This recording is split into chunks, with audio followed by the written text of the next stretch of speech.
Hi, my name is Jason and I'm an English teacher from Toronto, Canada.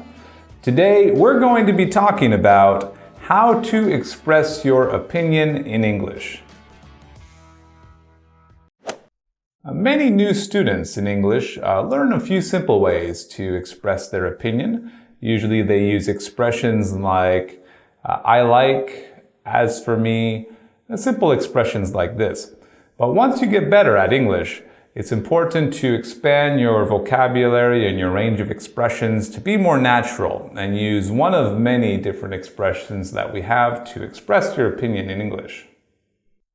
You can say, I'm absolutely convinced that, or it's obvious to me that, or as far as I'm concerned. These are all great ways to express a strong opinion. One example, perhaps you saw a movie and you really believe that it was the best movie of all time. You could say something like, I'm absolutely convinced that there is no better movie out there.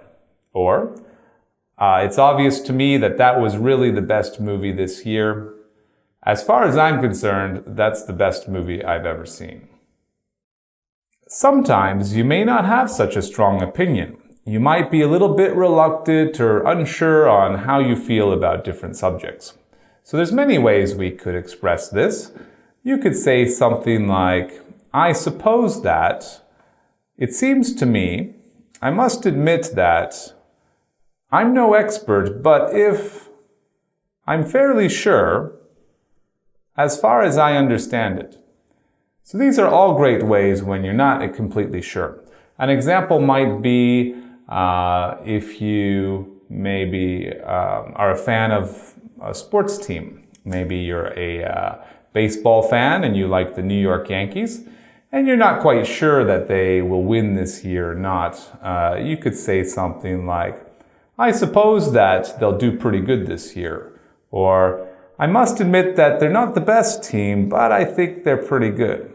I'm no expert, but if you asked me, I think I would say they could do really well this year. I'm fairly sure they'll do well this year.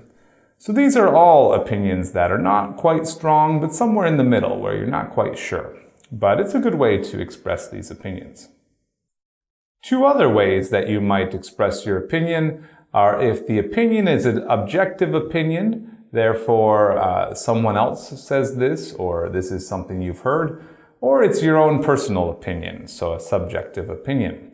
So if you want to give the opinion that you know is popular, or it's not quite yours, it's maybe what you've heard on TV, we can use expressions like, apparently, I've heard that, or the research seems to suggest.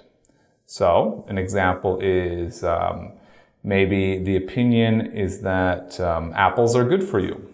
So you could say something like, apparently, apples are quite good for you. The research seems to suggest that apples are good for you.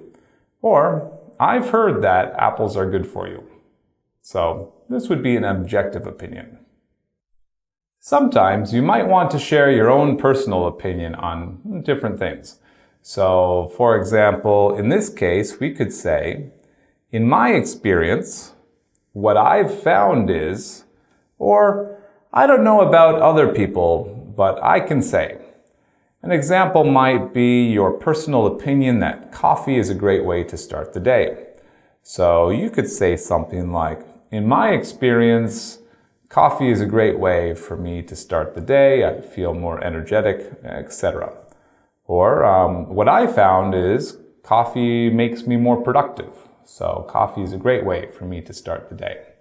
You can also say, I don't know about other people, but I think coffee is a great way to start the day. I have great results from this.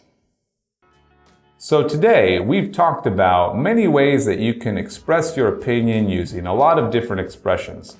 These are just a few. There are a lot out there. But try to avoid using the same expressions all the time. Try to mix it up. Try to see how many you can memorize, how many you can practice. The more expressions you know, the more natural you will sound in English. So I recommend using these and learning some more from the internet and practicing them as much as you can.